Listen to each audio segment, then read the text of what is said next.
بسم اللہ الرحمن الرحیم۔ ناظرین، کثیر تعداد میں چھوٹی ہوئی قضا نمازیں کیسے پڑھیں؟ یعنی اگر کسی کی پچھلی زندگی کی بہت زیادہ نمازیں قضا ہو چکی ہوں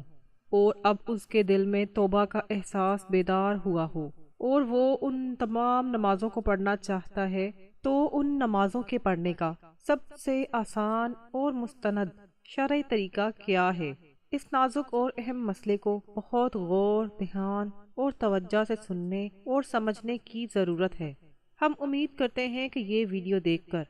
اور اس کی تفصیلات سن کر آپ کو بہت زیادہ دینی اور روحانی فائدہ حاصل ہوگا اور آپ کی نمازوں کی ادائیگی آسان ہو جائے گی۔ اس لیے آپ سے درخواست ہے کہ ویڈیو کو اسکپ کیے بغیر مکمل دیکھیے۔ ناظرین، رمضان المبارک کے اس مقدس اور بابرکت مہینے میں اپنی زندگی کی تمام چھوٹی ہوئی قضا نمازیں ادا کرنے کا ایک انتہائی سہل اور آسان طریقہ یہاں مکمل تفصیل کے ساتھ پیش خدمت ہے، کیونکہ پیارے نبی کریم صلی اللہ علیہ وآلہ وسلم نے واضح طور پر یہ ارشاد فرمایا ہے کہ ہر مسلمان انسان پر یہ شرعی طور پر اولین فرض ہے کہ وہ اپنی گزشتہ زندگی کی تمام چھوٹی ہوئی نمازوں کی قضا ہر صورت میں ادا کرے اور اس قرض کو اپنے سر سے اتارے، کیونکہ نماز اللہ کا حق ہے۔ حضرت عبادہ بن صامت رضی اللہ تعالی عنہ کی ایک مشہور اور مستند روایت ہے کہ انہوں نے حضور سید عالم رسول اللہ صلی اللہ علیہ وآلہ وسلم کو خود اپنی زبان مبارک سے یہ فرماتے ہوئے سنا کہ کل 5 نمازیں ایسی ہیں جن کو اللہ تبارک و تعالی نے اپنے تمام بندوں پر لازمی طور پر فرض قرار دیا ہے اور ان کی ادائیگی کو نجات کا ذریعہ بنایا ہے۔ لہٰذا جس کسی نے ان 5 نمازوں کو بہترین وضو کے ساتھ پانی کے مکمل استعمال اور سنتوں کی رعایت رکھتے ہوئے ان کے اپنے اپنے مقررہ اوقات پر درست طریقے سے ادا کیا اور ان تمام نمازوں کو رکوع و سجود اور مکمل و کامل خشوع و خضوع کے ساتھ عاجزی سے ادا کیا، تو ایسے خوش نصیب شخص سے اللہ تبارک و تعالیٰ کا یہ پختہ اور حتمی وعدہ ہے کہ وہ اس کی مغفرت فرما دے گا اور اسے جنت میں بلند مقام عطا کرے گا۔ اور جس کسی نے ایسا نہیں کیا، یعنی سرے سے ہی نماز ہی نہ پڑھی یا پھر نماز کو اس کے حقوق اور شرائط کے مطابق اچھی طرح نہ پڑھا بلکہ اسے بوجھ سمجھ کر ٹال دیا، تو ایسے غافل شخص کے لیے اللہ تبارک و تعالیٰ کا کوئی وعدہ نہیں ہے۔ وہ مالک کائنات قادر مطلق ہے، اگر چاہے تو اپنی رحمت سے اس کی مغفرت فرما دے اور اگر چاہے تو اس کوتاہیوں اور گناہوں کے سبب دردناک عذاب دے دے۔ اسی طرح حضرت ابو ذر غفاری رضی اللہ تعالی عنہ سے مروی ہے کہ ایک نہایت خوبصورت اور سبق آموز روایت ہے کہ حضور نبی اکرم صلی اللہ علیہ وآلہ وسلم ایک مرتبہ موسم سرما یعنی سردیوں کے دن میں جب خشک پتے درختوں سے جھڑ کر زمین پر گر رہے تھے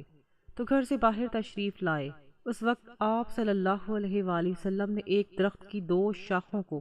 اپنے مبارک دست مبارک سے پکڑ کر ہلایا، تو حضرت ابو ذر رضی اللہ تعالی عنہ فرماتے ہیں کہ اس عمل سے شاخ سے خشک پتے تیزی سے گرنے لگے۔ تب راوی کہتے ہیں کہ پیارے حضور صلی اللہ علیہ وآلہ وسلم نے محبت سے آواز دے کر پکارا، اے ابو ذر! تو میں نے فوراً ادب سے عرض کیا کہ لبیک یا رسول اللہ صلی اللہ علیہ وآلہ وسلم، میں آپ کے حکم کے لیے حاضر ہوں۔ تب حضور رحمت عالم صلی اللہ علیہ وآلہ وسلم نے ارشاد فرمایا کہ ایک مسلمان بندہ جب نماز کو محض اس خالص نیت اور مقصد سے پڑھتا ہے کہ اسے اللہ تبارک و تعالیٰ کی رضا، خوشنودی اور قرب حاصل ہو جائے، تو اس کے تمام صغیرہ و کبیرہ گناہ بالکل اسی طرح اس کے وجود سے جھڑ جاتے ہیں اور اس کا نامہ اعمال صاف ہو جاتا ہے، جس طرح یہ پتے اس وقت اس درخت سے جھڑتے جا رہے ہیں۔ پیارے ناظرین، نماز ادا کرنے کی اس زبردست اہمیت و فضیلت کا اندازہ صرف اس ایک بات سے بخوبی لگایا جا سکتا ہے کہ پاک پروردگار کے کلام قرآن مجید میں تقریباً 700 مختلف مقامات پر نماز قائم کرنے کا تاکیدی تذکرہ آیا ہے، اور بے شمار کتب احادیث میں بھی نماز کی عظیم الشان فضیلت اس طرح بیان کی گئی ہے کہ بے شک جو لوگ سچے دل سے اللہ اور اس کے رسول صلی اللہ علیہ وآلہ وسلم پر ایمان لائے، اور انہوں نے اپنی تمام زندگی بھر نیک اور صالحہ اعمال کیے اور پابندی کے ساتھ وقت پر نماز قائم کی، اور اپنے مال میں سے باقاعدگی سے زکوٰۃ دیتے رہے، تو ان کے لیے ان کے رب کے پاس ان کا عظیم اجر محفوظ ہے، اور ان پر آخرت کے حساب و کتاب کے دن نہ کوئی خوف طاری ہوگا اور نہ ہی وہ کبھی اپنے ماضی پر رنجیدہ یا غمگین ہوں گے۔ معزز ناظرین، آج آپ کی خدمت میں نماز سے متعلق بہت ہی اہم، ضروری اور قیمتی معلومات پیش کی جا رہی ہیں جو ہر مسلمان کے لیے جاننا بہت ضروری ہے۔ ناظرین، کثیر تعداد میں چھوٹی ہوئی قضا نمازیں کیسے پڑھیں؟ یعنی اگر کسی کی پچھلی زندگی کی بہت زیادہ نمازیں قضا ہو چکی ہوں اور اب اس کے دل میں توبہ کا احساس بیدار ہوا ہو اور وہ ان تمام نمازوں کو پڑھنا چاہتا ہے، تو ان نمازوں کے پڑھنے کا سب سے آسان اور مستند شرعی طریقہ کیا ہے؟ اس نازک اور اہم مسئلے کو بہت غور، دھیان اور توجہ سے سننے اور سمجھنے کی ضرورت ہے۔ سب سے پہلے تو آپ یہ بنیادی شرعی بات جان لیجئے کہ جس کسی نے نوجوانی یا جوانی میں کبھی بھی نماز نہ پڑھی ہو اور اب اسے اللہ کی خاص رحمت سے توبہ کی توفیق نصیب ہو رہی ہے، اور اگر وہ اپنی ان تمام پچھلی قضا نمازوں کا بوجھ اتارنا چاہتا ہے تو وہ اس دن سے حساب لگانا شروع کرے جب سے وہ شرعی طور پر بالغ ہوا ہے، کیونکہ بلوغت کے بعد ہی انسان پر احکام الہی لاگو ہوتے ہیں۔ اس وقت سے لے کر اب تک کی تمام چھوٹی ہوئی نمازوں کا ایک تخمینہ اور حساب لگائے، اور جتنی بھی نمازیں اس کی قضا بنتی ہیں، اگر وہ ان تمام نمازوں کو ادا کرنے کا پختہ عزم رکھتا ہے لیکن اسے اپنے بالغ ہونے کی کوئی دقیق یا متعین تاریخ یاد نہیں ہے اور اسے یہ صحیح معلوم نہیں ہے کہ وہ ٹھیک کس دن بالغ ہوا تھا، تو ایسی صورت میں جید و معتبر فقہائے کرام یہ فتویٰ دیتے ہیں کہ زیادہ احتیاط اور سلامتی اسی بات میں ہے کہ اگر وہ ایک عورت ہے تو پھر 9 سال کی عمر سے بلوغ کا آغاز زمانے، اور اگر وہ ایک مرد ہے تو پھر کم از کم 12 سال کی عمر سے اپنے بلوغ کا حساب لگائے، اور پھر اسی حساب کے مطابق جتنے سالوں کی قضا نمازیں اس کے ذمے ابھی باقی ہیں ان تمام نمازوں کو تھوڑا تھوڑا کر کے ہر روز ادا کرے۔ دوسری بات یہاں یہ بھی خاص طور پر یاد رکھنے کے قابل ہے کہ قضا نماز ہر ایک دن کی کل 20 رکعت ہوتی ہیں، جس کا حساب یہ ہے کہ قضا نماز میں سنتوں کی اور نوافل کی کوئی قضا نہیں ہوتی، کیونکہ قضا صرف فرائض کی ہوتی ہے، بلکہ صرف فرض نمازوں اور وتر کی ہی قضا واجب کی جائے گی، یعنی فجر کے 2 فرض، ظہر کے 4 فرض اور عصر کے 4 فرض، پھر مغرب کے 3 فرض اور عشاء کے 4 فرض کے ساتھ ساتھ 3 وتر واجب جن کو پڑھنا ضروری ہے، ان کی قضا کی جائے گی۔ اس کے علاوہ باقی جو روزانہ کی سنتیں اور دیگر مستجب نوافل ہیں، ان کی کوئی قضا نہیں کی جائے گی، کیونکہ فرض کی ادائیگی مقدم ہے۔ اور قضا نماز کی نیت کرنے کا صحیح طریقہ کیا ہے؟ تو یاد رکھیں کہ نیت اصل میں زبان کے الفاظ کا نام نہیں، بلکہ دل کی پختہ ارادے کو کہتے ہیں۔ لیکن اگر کوئی اطمینان کے لیے زبان سے بھی کہنا چاہے تو پھر وہ اس طرح بھی الفاظ ادا کر سکتا ہے کہ میں نیت کرتی ہوں، یا پھر میں نیت کرتا ہوں اپنی سب سے پہلے قضا ہونے والی فجر کی نماز کی واسطے اللہ تبارک و تعالیٰ کے رخ میرا قبلہ کی طرف، اللہ اکبر۔ اور بالکل اسی طرح ظہر کے وقت بھی یہی الفاظ کہیں گے کہ میری سب سے پہلے قضا ہونے والی ظہر کی نماز، پھر اسی طرح سب سے پہلے قضا ہونے والی عصر کی، اور سب سے پہلے قضا ہونے والی مغرب کی، اور اسی ترتیب کو قائم رکھتے ہوئے سب سے پہلے قضا ہونے والی عشاء کی نماز کی، اور آخر میں سب سے پہلے قضا ہونے والے وتروں کی نیت کریں گے۔ یعنی جب بھی آپ قضا کی نیت کریں گے تو اس وقت یہی ذہن میں لائیں گے کہ میری سب سے پہلے جو قضا ہونے والی نماز ہے، کیونکہ جو نماز ہم ادا کر لیتے ہیں وہ ہمارے ذمے سے ساقط ہو جاتی ہے اور اس کے گناہ سے ہم بری الذمہ ہو جاتے ہیں، تو اس کے بعد جو اگلی قضا ہونے والی نماز ہوتی ہے وہی دراصل ہماری اگلی سب سے پہلی قضا ہونے والی نماز شمار ہوتی ہے، کیونکہ جو سب سے پہلی ہماری قضا نماز تھی وہ تو ہم پہلے ہی ادا کر چکے ہیں اور اس کے بھاری بوجھ سے بری الذمہ ہو چکے ہیں، تو اس کے بعد والی لائن میں کھڑی نماز پھر ہماری سب سے پہلی قضا نماز کہلاتی ہے۔ تو اس آسان اور منظم طریقے سے ہم اپنی تمام قضا نمازیں ترتیب وار ادا کریں گے۔ تیسری سب سے اہم بات یہ ہے کہ اگر کسی کی بہت زیادہ یعنی کثیر تعداد میں نمازیں قضا ہو چکی ہیں اور وہ پڑھنے کے وقت کی تنگی محسوس کرتا ہے، تو اب اس بارے میں فقہائے کرام امت پر آسانی کرتے ہوئے یہ بیان فرماتے ہیں کہ اصل بہتر اور اولیٰ طریقہ یہ ہی ہے کہ جس طرح عام روزانہ کی نمازیں پڑھی جاتی ہیں بالکل اسی طرح تمام تسبیحات کے ساتھ مکمل نماز پڑھے۔ لیکن اگر کسی کی بہت ہی زیادہ نمازیں قضا ہو چکی ہیں جنہیں پڑھنے میں برسوں لگ سکتے ہیں،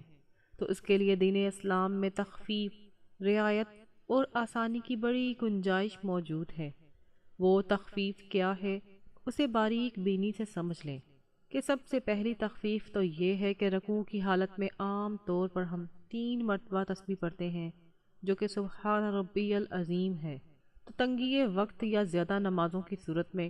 3 مرتبہ کی جگہ صرف 1 مرتبہ پڑھنا بھی جائز ہے۔ لیکن یہ بات ہمیشہ اپنے ذہن میں رہے کہ جب وہ اچھے پرسکون اور صحیح طریقے سے رکوع کی مکمل حالت میں پہنچ جائے تو تب 1 مرتبہ تسبیح پڑھنا بھی شرعاً نماز کی ادائیگی کے لیے کافی ہوگا، اور تسبیح مکمل ہو جانے کے بعد سمیع اللہ لمن حمیدہ کہہ کر بالکل سیدھا کھڑا ہو جائے۔ اسی طرح سجدے کی حالت میں جو تسبیح پڑھی جاتی ہے یعنی سبحان ربی الاعلیٰ، وہاں بھی کم سے کم 3 مرتبہ تسبیح پڑھنا سنت ہے۔ تو زیادہ قضا نمازوں کی صورت میں 3 مرتبہ کی جگہ صرف 1 مرتبہ تسبیح پڑھ لے تو یہ سجدہ بھی شرعی طور پر درست ہو جائے گا اور نماز ادا ہو جائے گی۔ مطلب اس کا یہ ہے کہ ہر رکوع اور ہر سجدے میں اگر آپ خلوص دل سے صرف 1 مرتبہ تسبیح پڑھ لیں تو نماز کا فریضہ ادا کرنے کے لیے یہ کافی ہوگی۔ ایک تو تخفیف یہ ہوئی، اور دوسری تخفیف کا طریقہ یہ ہے کہ جس طرح کوئی شخص 4 رکعت والی فرض نماز پڑھ رہا ہے، یعنی جیسے ظہر کے ہیں یا عصر کے ہیں یا عشاء کے 4 فرض ہیں یا پھر مغرب کے 3 فرض ہیں، تو ان میں یہ عام قاعدہ ہے کہ تیسری اور چوتھی رکعت میں صرف سورۃ فاتحہ پڑھی جاتی ہے۔ لیکن اگر کسی کی بہت زیادہ نمازیں قضا ہو چکی ہیں اور وہ جلدی فارغ ہونا چاہتا ہے تو اس کے لیے یہ خاص تخفیف ہے کہ وہ تیسری اور چوتھی رکعت میں سورۃ فاتحہ کی جگہ صرف 3 مرتبہ سبحان اللہ پڑھ لے، یعنی سبحان اللہ سبحان اللہ سبحان اللہ یہ کہہ کر فوراً رکوع میں چلا جائے، تو یہ دوسری بڑی تخفیف ہوگی جس سے وقت کی کافی بچت ہو گئی۔ اور تیسری تخفیف یہ ہے کہ آخری قاعدہ یعنی قاعدہ اخیرہ میں التحیات مکمل طور پر پڑھنے کے بعد درود پاک پڑھا جاتا ہے اور پھر درود پاک کے بعد دعا پڑھی جاتی ہے۔ تو اس میں شرعی آسانی یہ دی گئی ہے کہ التحیات یعنی عبدہ و رسولہ تک پوری پڑھنے کے بعد مکمل درود ابراہیمی پڑھنے کی جگہ صرف اتنا مختصر پڑھ لے، یعنی درود پاک صرف اتنے بنیادی کلمات پڑھے، اللہم صلی علی محمد و آلہ۔ تو یہ تیسری بڑی تخفیف ہے۔ اس کے بعد پھر دعا پڑھے بغیر سلام پھیر لے، یعنی اس ہنگامی صورت میں مکمل درود ابراہیمی اور اس کے بعد کی دعا نہ پڑھنے کی شرعی اجازت ہے۔ یہ تخفیف صرف اس خاص شخص کے لیے ہے جس کی واقعی بہت کثیر تعداد میں اور بے حساب نمازیں قضا ہوئی ہوں۔ اور چوتھی تخفیف کا طریقہ یہ ہے کہ جو وتر کی واجب نماز ہے اس کی تیسری رکعت میں سورۃ فاتحہ کے بعد کوئی دوسری سورت ضرور ملانی ہے۔ یہاں یہ بات یاد رہے کہ فرض کی تیسری اور چوتھی رکعت میں تو سورت کی جگہ 3 مرتبہ سبحان اللہ پڑھ لینا کافی ہے جیسا کہ اوپر بیان ہوا ہے، لیکن وتر کی جو واجب نماز ہے اس میں تیسری رکعت میں سورۃ فاتحہ بھی پڑھی جائے گی اور اس کے ساتھ دوسری کوئی چھوٹی سورت بھی ملانی ضروری ہوگی۔ اس کے بعد جب اللہ اکبر کہہ کر ہاتھ کانوں تک اٹھا کر دوبارہ باندھے جاتے ہیں اور دعائے قنوت پڑھی جاتی ہے۔ لیکن یہاں تخفیف اور رعایت یہ ہے کہ لمبی دعائے قنوت یاد نہ ہونے یا وقت کی کمی کی وجہ سے دعائے قنوت کی جگہ اگر کوئی مسلمان صرف رب اغفر لی رب اغفر لی رب اغفر لی یہ 3 مرتبہ پڑھ لے یا پھر 1 مرتبہ بھی سکون سے پڑھ کر رکوع میں چلا جائے تو تب بھی اس کی وہ وتر کی نماز بالکل درست اور صحیح تسلیم کی جائے گی۔ قضا نماز کے لیے اگر اس خاص تخفیف کے طریقے کے ساتھ آپ اپنی تمام نمازیں پڑھیں گے تو آپ کی وہ تمام جو بہت زیادہ نمازیں پچھلی زندگی قضا ہو چکی ہیں وہ انشاءاللہ بہت جلد ادا ہو جائیں گی۔ اور آپ کا ذمہ فارغ ہو جائے گا۔ تمام معتبر فقہائے کرام یہ بیان کرتے ہیں کہ اس شرعی طریقے سے اور اس تخفیف کا فائدہ اٹھا کر جس شخص کی بھی زیادہ قضا نمازیں ہو چکی ہیں وہ ہمت نہ ہارے، بلکہ اپنی ان نمازوں کو جلد سے جلد ادا کرنا شروع کرے تاکہ وہ اپنے اوپر واجب فرائض کے بوجھ سے بری الذمہ ہو کر پاک صاف ہو جائے۔ اور یہ بات ہمیشہ اپنے پلے باندھ لیں اور یاد رکھیے کہ فرض کی قضا نماز کی ادائیگی کے ساتھ ساتھ اللہ تبارک و تعالیٰ کے حضور سچی توبہ اور ندامت کرنا بھی نہایت ضروری ہے، کیونکہ نمازیں جو جان بوجھ کر یا سستی سے قضا ہوئی ہیں وہ ایک بہت بڑا گناہ ہے، تو اس گناہ سے معافی مانگنا اور توبہ کرنا ہر حال میں لازمی اور ضروری ہوتا ہے۔ چنانچہ ایک طرف تو آپ اپنی نمازیں عملی طور پر ادا کریں گے ہی، اور اس کے بعد پھر سچے دل سے اللہ تبارک و تعالیٰ کے سامنے رو کر توبہ و استغفار بھی کریں گے، تو اس نہایت آسان اور پیارے طریقے سے ہی اپنی تمام قضا نمازوں کو مکمل کر کے آپ اللہ کی بارگاہ میں سرخرو اور کامیاب ہو جائیں گے۔ اللہ پاک ہم سب کو اس پر عمل کی کامل توفیق عطا فرمائے اور ہماری تمام پچھلی کوتاہیوں کو معاف فرمائے۔ اگر کسی شخص نے بلوغ کے کافی طویل عرصہ اور سال گزر جانے کے بعد ہوش سنبھالا اور باقاعدہ نماز پڑھنا شروع کی، یا وہ پہلے کبھی کبھار پڑھتا ہو اور کبھی اپنی نادانی یا سستی سے چھوڑ دیتا ہو، تو اس پر شرعاً یہ سخت لازم ہے کہ وہ اپنی زندگی سے متعلق نہایت ضروری اور ناگزیر کاموں کے علاوہ باقی سب فالتو اور فضول مصروفیات چھوڑ کر اپنی تمام زندگی کی نمازوں کی قضا شروع کر دے،